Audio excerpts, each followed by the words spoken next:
Estou muito feliz pelo privilégio e alegria de poder compartilhar com vocês as mensagens do projeto Crescendo em Graça deste semestre. Temos experimentado maravilhosas bênçãos ao estudarmos a palavra de Deus e aprendermos juntos sobre a vida do profeta Eliseu. Quantas lições maravilhosas do ministério desse servo de Deus, não é verdade? Muitas bênçãos recebidas também com a leitura do livro Paixão, Propósito e Poder. Agradeço muito aos administradores das uniões e quero parabenizar de forma especial também os administradores dos campos, os organizadores do projeto, os departamentais de mordomia, os pastores, anciãos e líderes por se entregarem sem reservas a esse lindo ministério. E a você, meu irmão, minha irmã, o meu abraço especial. Você que se conectou conosco, acompanhou as mensagens e compartilhou com seus amigos. Deus seja louvado por tudo e por todos. Antes de abrirmos a palavra de Deus, como temos feito todas as vezes, vamos pedir a sua bênção para o estudo deste momento. Aí na sua casa, onde você estiver, curve a sua fronte, feche os seus olhos, vamos orar. Pai querido, agora vamos abrir a tua palavra. Dá-nos tua bênção, teu Santo Espírito para compreensão, entendimento e disposição para vivermos segundo a tua vontade. Nós oramos agradecidos em nome do Senhor Jesus. Amém. O texto para a reflexão de hoje está em 2 Reis, capítulo 6, versículo 8, e vai até o capítulo 7, verso 20. É uma longa porção que nós vamos ora citar, ora ler, são episódios distintos, mas que eles se interligam. Nós vamos fazendo a leitura à medida que formos comentando daqueles textos que queremos dar destaque. Mas eu peço a você, deixa aí a sua Bíblia aberta em 2 Reis, capítulo 6 e 7, na minha Bíblia os dois estão juntos. Muito bem, vamos começar então lembrando que Ben-Hadad era rei da Síria. E em conselho secreto com seus oficiais, decidia qual cidade de Israel iria atacar. Mas o Senhor mostrava esses planos para Eliseu, que por sua vez comunicava ao rei de Israel para que ficasse de prontidão a fim de enfrentar o ataque inimigo. O rei da Síria pensou que havia um traidor em suas fileiras, mas um de seus servos lhe falou que essas coisas aconteciam por causa de um tal profeta do Deus de Israel. O rei então decidiu prender e anular a influência desse homem. Tendo descoberto onde Eliseu vivia, foi a Dotã com carros, cavalos, fortes tropas e cercou a cidade durante a noite. Na narrativa desse episódio, 3 vezes encontramos a expressão o homem de Deus. Está no capítulo 6, versos 9, 10 e 15. Eu pergunto, isso também poderia ser dito a nosso respeito, a meu respeito. Homens e mulheres de Deus, jovens do Senhor, meninos e meninas de Jesus? Qual é a impressão que as pessoas têm quando entram em contato conosco? Elas percebem que somos parecidos com Jesus ao observarem nossos gestos, atitudes, a forma de tratar as pessoas, o interesse que demonstramos em ajudar e servir?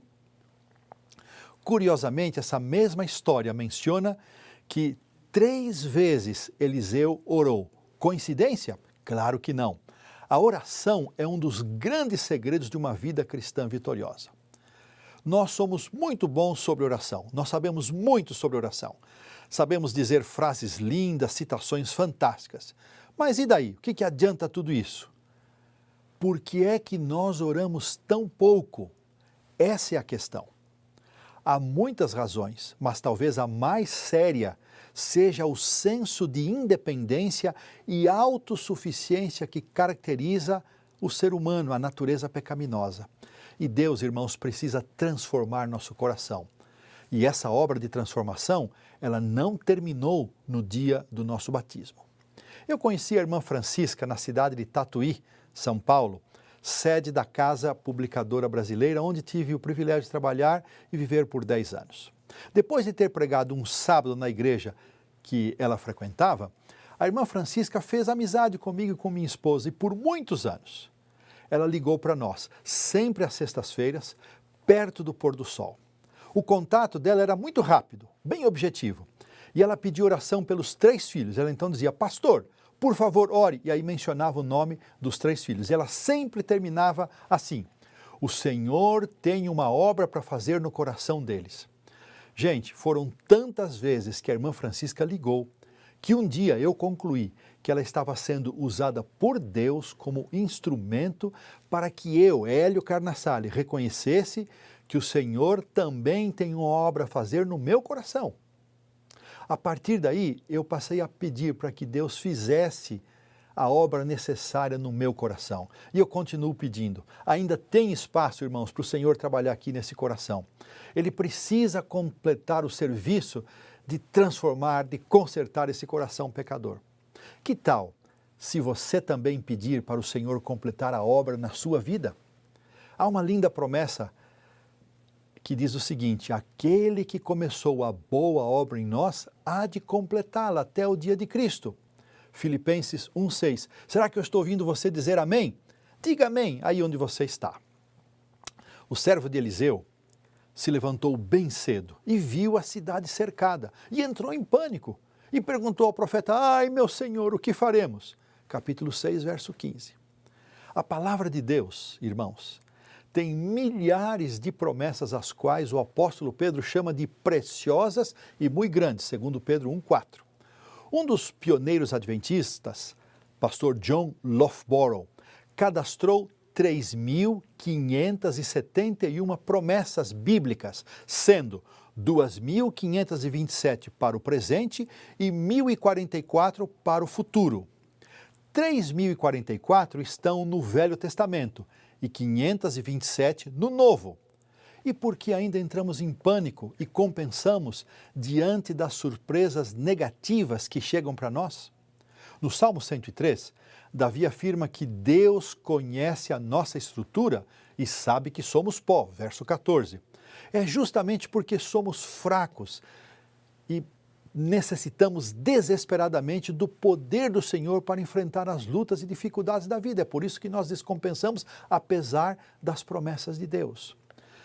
Cada provação é um convite para irmos à presença de Deus e pedir forças para seguir em frente. O conceito bíblico sobre uma pessoa justa não implica em ser alguém que não comete erros, mas significa uma pessoa que reconhece a soberania de Deus e confia nele.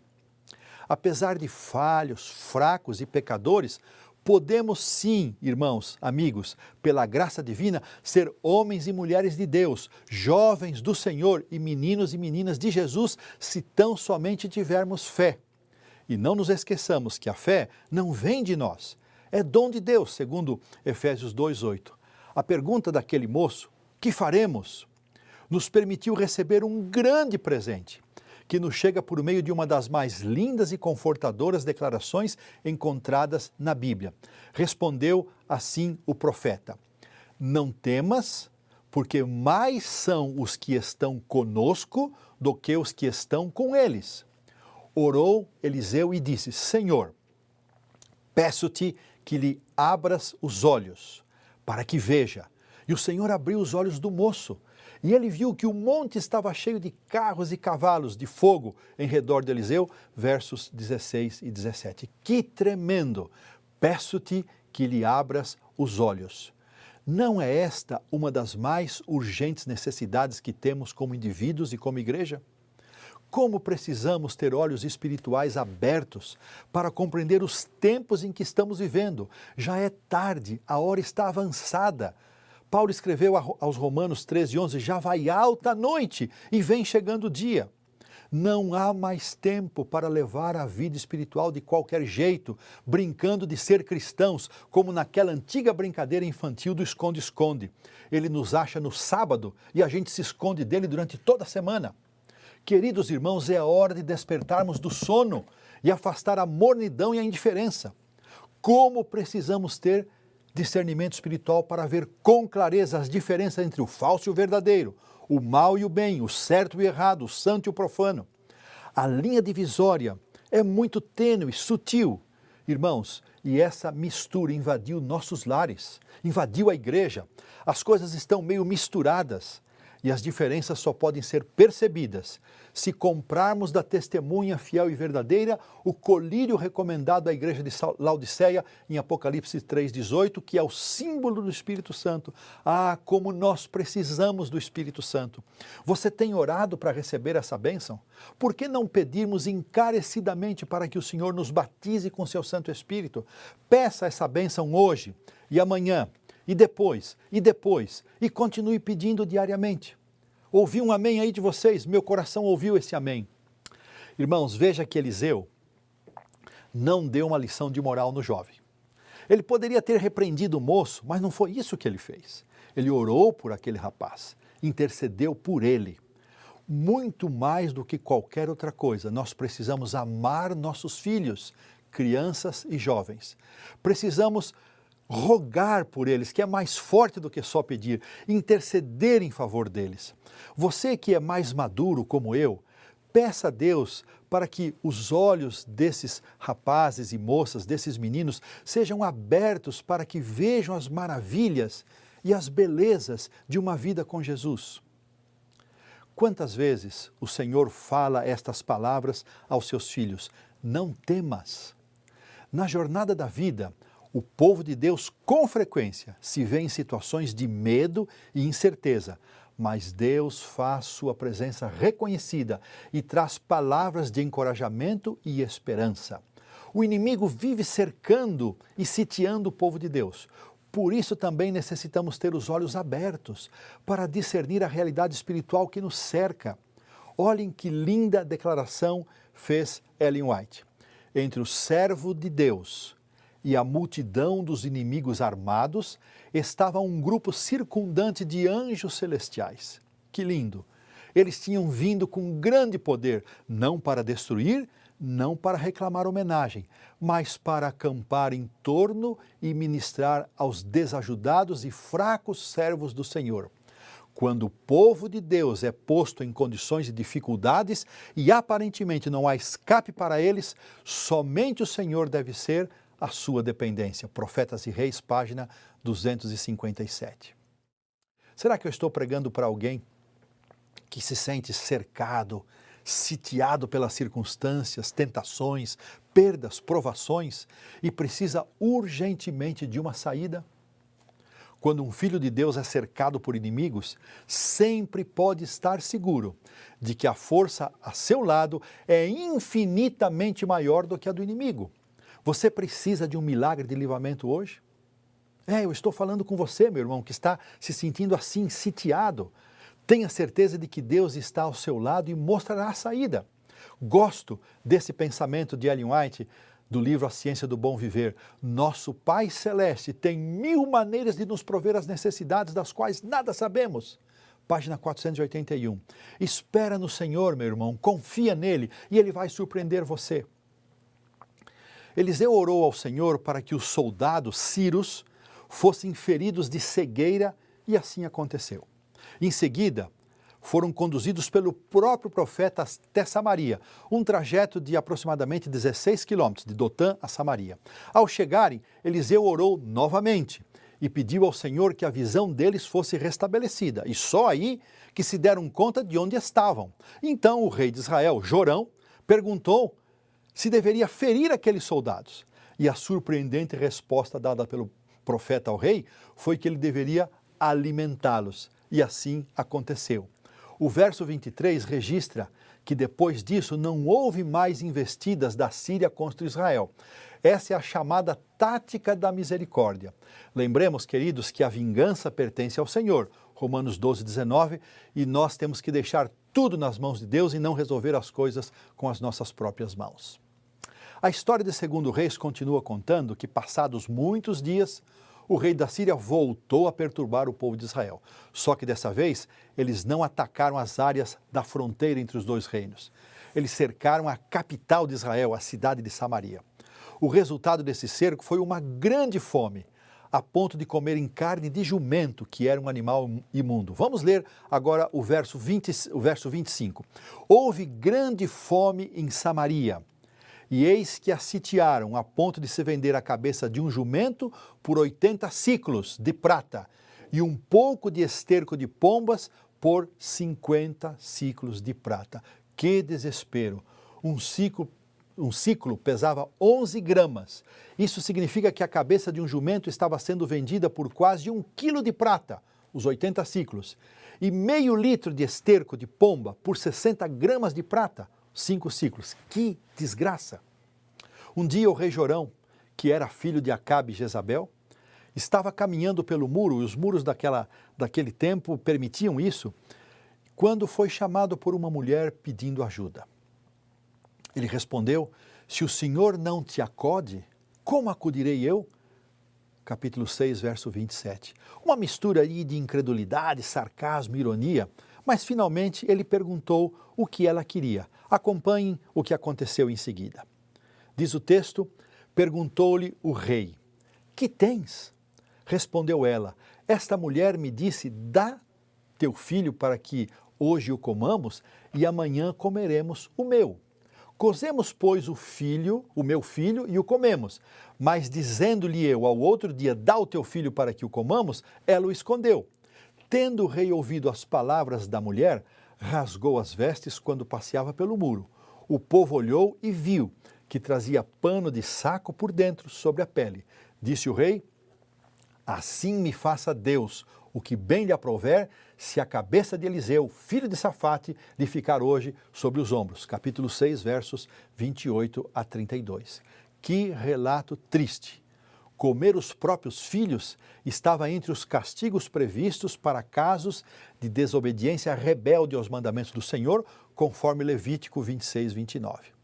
Que responsabilidade, queridos, têm aqueles que ocupam posições de liderança, pastores, anciãos, líderes de departamento em nossas igrejas. A reação do rei Jorão foi a pior possível. Além de não reconhecer os próprios pecados e os pecados do povo, se afastando do Senhor, ele preferiu eleger um culpado e jurou que mataria Eliseu naquele mesmo dia. Nem o próprio rei da Síria tinha manifestado a intenção de matar Eliseu, mas de apenas prendê-lo. Com essa atitude, o rei de Israel também demonstrou total desrespeito para com Deus e para com seu servo.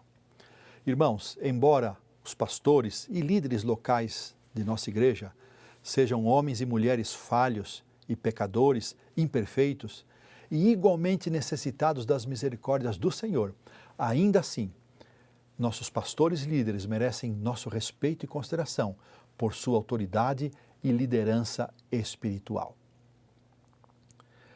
A tendência de sempre livrar a própria pele e colocar a culpa nos outros por tudo o que acontece e atribuir ainda a Deus a responsabilidade última pelas consequências das nossas próprias escolhas erradas é uma verdadeira tragédia. Precisamos pedir que o Senhor nos conceda forças para deixar o orgulho de lado, agir com humildade, assumir os próprios erros e pedir perdão a Deus e às pessoas a quem ferimos e então, por meio de sua graça, mudar de atitude, arrepender-se.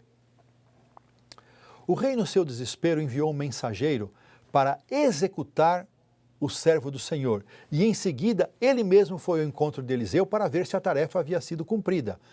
E mais uma vez, ele atribuiu a Deus a causa de tudo o que estava acontecendo, conforme lemos no capítulo 6, verso 33. Eliseu estava reunido com os anciãos do povo, homens fiéis que confiavam no Senhor e esperavam ouvir do profeta uma palavra de esperança. Agora eu pergunto, irmãos, a quem buscamos quando estamos nos piores momentos? A quem recorremos? Há tanta gente, mesmo dentro da igreja, que se esquece de Deus nos momentos de bonança e se volta contra Ele na hora da tempestade. O melhor é sempre buscar ao Senhor como no voto do casamento, como nós dizemos nos votos, na alegria e na tristeza, na saúde e na doença, na riqueza e na pobreza. Em Deus sempre estaremos seguros.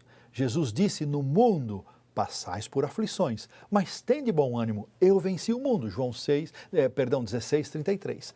A vitória de Cristo é garantia de que não importa que possa nos acontecer, porque nele teremos paz. Vamos ler o que aconteceu. Então, disse Eliseu, ouvi a palavra do Senhor.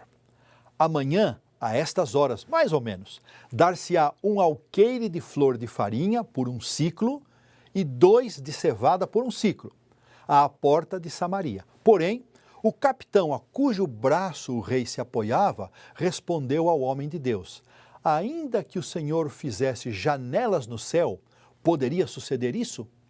Disse o profeta: eis que tu o verás com teus olhos, porém disso não comerás. Segundo Reis 7, 1 e 2. Vamos entender a profecia de Eliseu. Um alqueire equivalia a 7 quilos, e 2 alqueires, lógico, 14 quilos. Essa quantidade de farinha e de cevada seriam vendidas por um ciclo cada. Só para lembrar que meio litro de esterco de pomba estava sendo vendido por 5 ciclos e a cabeça de um jumento por 80 ciclos. Ou seja, a profecia era de que haveria muito mais por muito menos. A reação do capitão em duvidar da palavra do profeta, que era um representante de Deus, e, portanto, com isso, ele assumiu uma atitude de desprezo para com o próprio Deus. Observem a expressão que ele usou.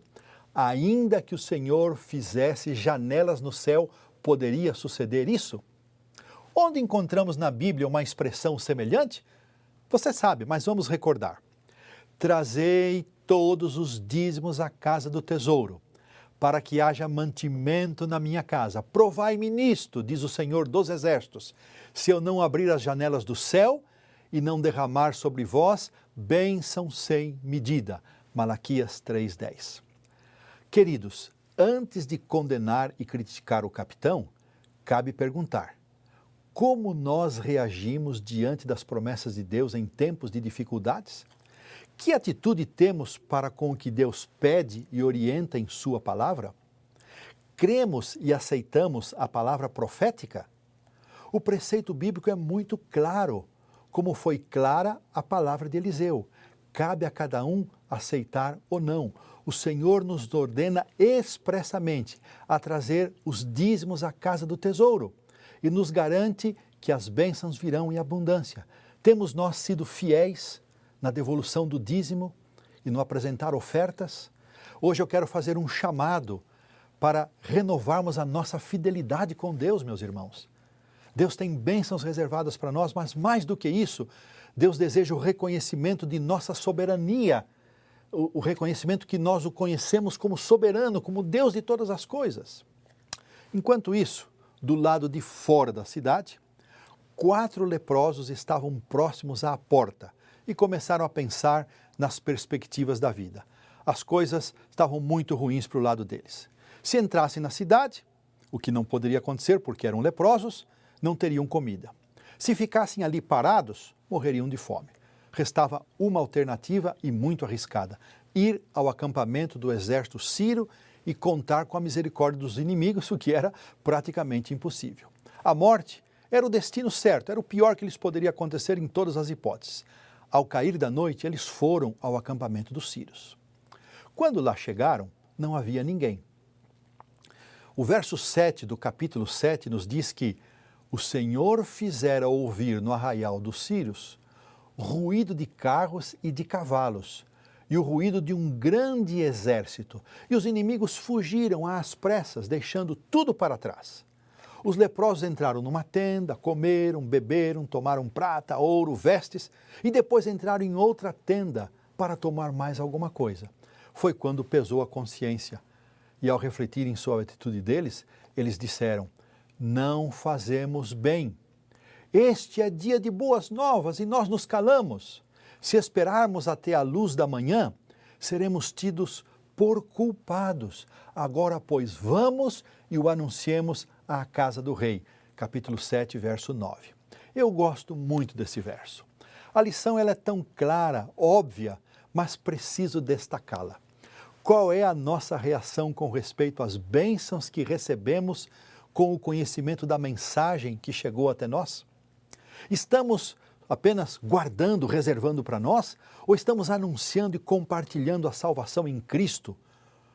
Ou como os leprosos, a nossa atitude é apenas o egoísmo, a egoísta atitude de guardar, de receber? Não fazemos bem, disseram eles, se nos calarmos. Quando Pedro e João compareceram diante do Sinédrio para serem inquiridos acerca da cura do coxo que estava junto à porta chamada Formosa, ordenaram-lhes que não falassem mais e nem ensinassem no nome de Jesus. Ao que eles responderam: nós não podemos deixar de falar das coisas que vimos e ouvimos.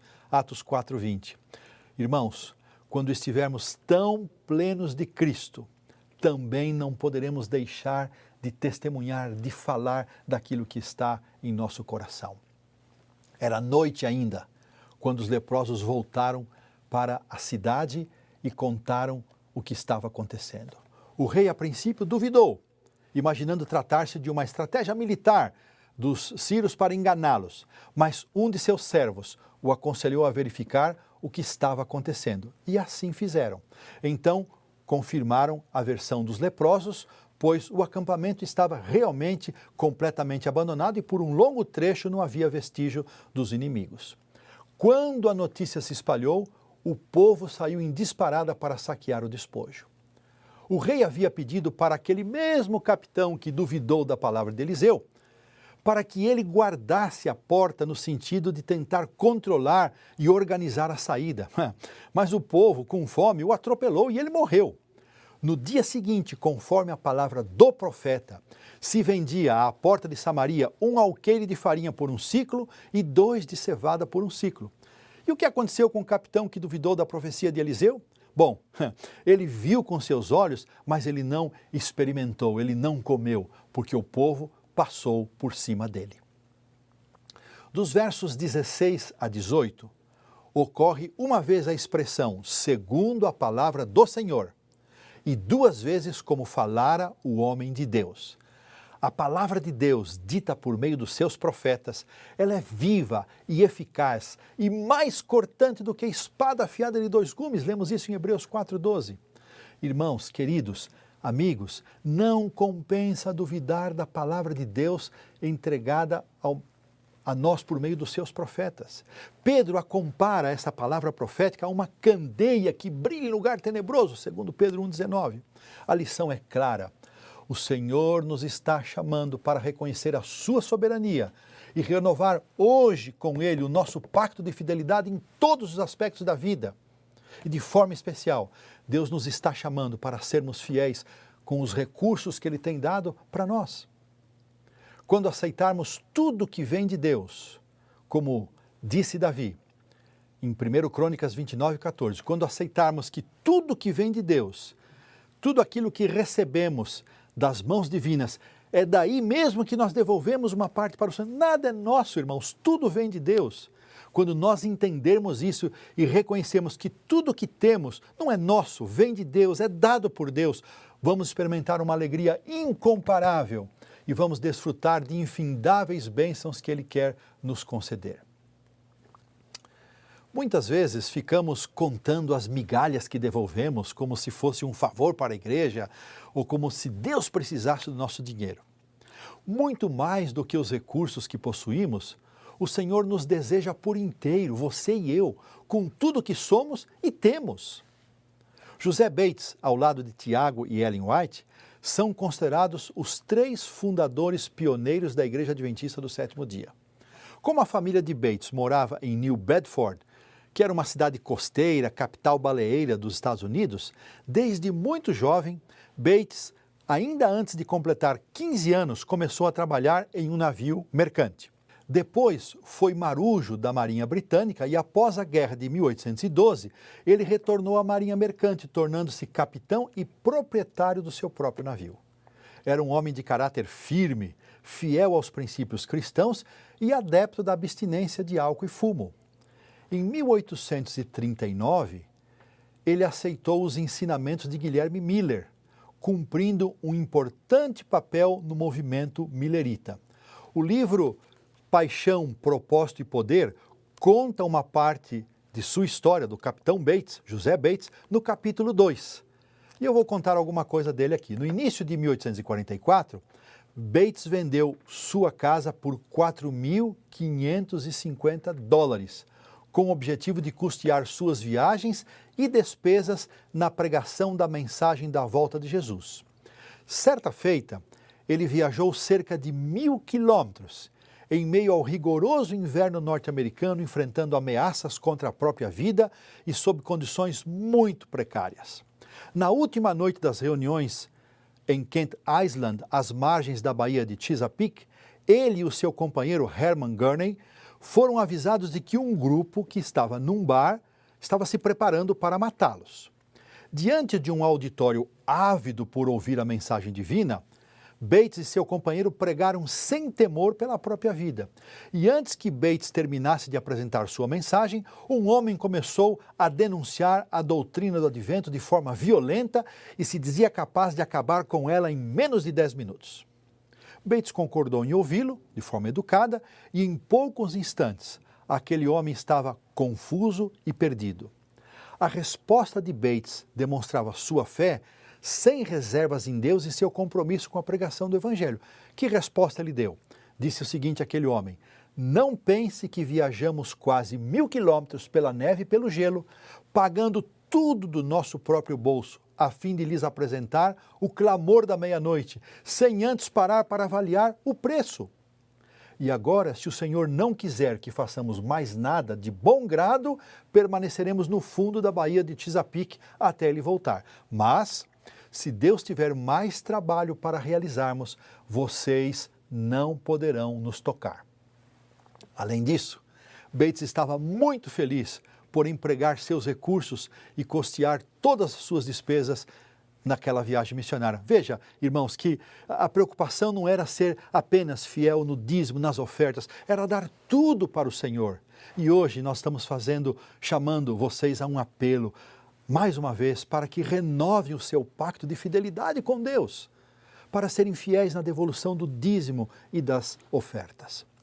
Há muitas histórias interessantes como Deus supriu as necessidades da família Bates. Um dia, sua esposa lhe disse que não havia mais farinha em casa. Com os poucos centavos que possuía, saiu e voltou com apenas 2 quilos de farinha para espanto da sua esposa. Quando ela soube que ele havia gastado os últimos centavos e que não tinha mais dinheiro, ela começou a chorar e perguntar o que seria deles. Ele apenas respondeu que Deus proveria tudo aquilo que fosse necessário. Logo depois, Bates sentiu-se impressionado a ir ao correio. E ao chegar, soube que havia uma carta para ele, mas tinha que pagar para retirá-la. Como não admitia ficar devendo, disse que voltaria depois quando tivesse o recurso para pagar pela postagem. Mas o agente dos Correios o convenceu a abrir e, para sua surpresa, dentro do envelope havia $10 e um bilhete do doador dizendo que ele havia sido impressionado a enviar aquela quantia para o irmão Bates. Bates foi ao armazém, fez uma boa compra e pediu para entregar em sua casa. E ainda advertiu o rapaz, dizendo que a mulher que iria receber, sua esposa, insistiria em dizer que não era para eles. Ao chegar em casa, Bates contou para a esposa o que havia acontecido e nunca mais ela duvidou dos cuidados de Deus. Irmãos, vale a pena ser fiel ao Senhor. Bates conheceu o casal White em agosto de 1846, pouco antes deles se casarem. Ao compartilhar com eles a mensagem do sábado, Tiago e Ellen não aceitaram. Quando receberam um livro que ele havia escrito acerca do tema do sábado, o casal White não resistiu mais. Bates também logo aceitaria a manifestação moderna do dom profético manifestada na vida de Ellen White. E assim juntos, Bates, Tiago e Ellen foram os grandes baluartes na história do Adventismo. O que nós vimos nesta mensagem? Que nós podemos sim ser homens e mulheres de Deus, jovens do Senhor e meninos e meninas de Jesus, mas precisamos orar muito mais do que temos feito. Não adianta saber lindas frases, precisamos orar. Deus ainda tem uma obra a fazer no nosso coração. Ele precisa completar o trabalho que começou. E quando o inimigo nos cerca, não nos esqueçamos das muitas promessas de Deus. Ele quer nos livrar. Porque mais são os que estão conosco do que aqueles que são contra nós. Nossos olhos precisam ser abertos, por isso vamos pedir pelo Espírito Santo. Precisamos reconhecer que já é tarde, a hora está avançada, não dá mais para brincar de ser cristão. Nós precisamos amar nossos filhos, nossos jovens, nossas crianças. Temos que rogar e interceder por eles.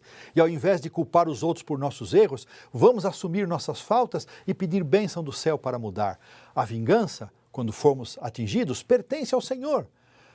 Nossos líderes são homens e mulheres de responsabilidade. Vamos orar por eles. E, finalmente, estamos sendo fiéis nos dízimos e experimentando as bênçãos que Ele nos prometeu. Se não formos fiéis nos dízimos e ofertas, deixaremos de usufruir as bênçãos como aquele capitão deixou de usufruir do despojo. E, queridos, não fazemos bem se nos calarmos. Não podemos deixar de falar. A segura palavra profética nunca falha.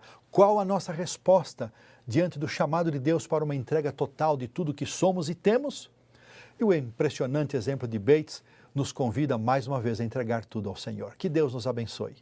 Que por graça divina nós possamos ter essa mensagem poderosamente gravada em nossa mente, a fim de cumprirmos o ideal de Deus para nós, para que ocorram as necessárias transformações na nossa vida e que o Espírito Santo fale profundamente ao coração de cada um de nós e não nos deixe sossegar até tomarmos as decisões necessárias para que possamos verdadeiramente continuar crescendo em graça. Um forte abraço e que todos fiquemos na bênção e na paz do Senhor Jesus. Quero convidá-los a orar. Pai querido, agradecemos por esses momentos tão especiais que gastamos estudando a Tua Palavra, extraindo lições para a nossa vida. Abençoa-nos, Senhor. Ajuda-nos a tomar decisões importantes, especialmente a de renovar o nosso pacto de fidelidade contigo.